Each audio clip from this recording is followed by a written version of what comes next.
ఇక ఇదే మహానాడు వేదికగా వైసీపీపై విరుచుకుపడ్డారు మంత్రి లోకేష్. తల్లిని చెల్లిని మెడపట్టి బయటకు గెంటేసింది ఎవరు, బాబాయిని చంపేసింది ఎవరు అంటూ ప్రశ్నించారు.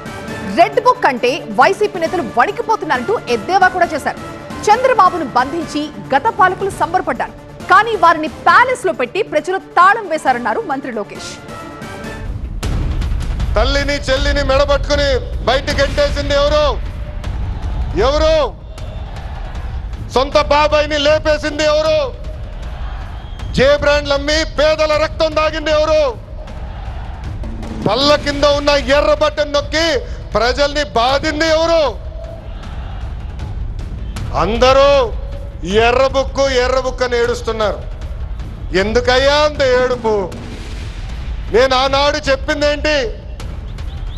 ఎవరైతే చట్టాన్ని ఉల్లంఘించి ప్రజల్ని కార్యకర్తలు ఇబ్బంది పెట్టారో చట్టపరంగా వాళ్ళపైన యాక్షన్ తీసుకుంటానని నేను చెప్పా. ఈరోజు ఎర్ర బుక్ కాదు కదా,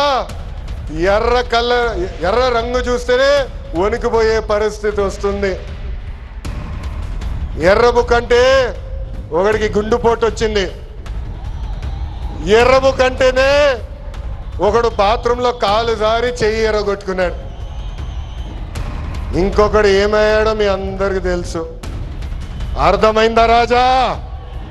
అర్థమైందా రాజా?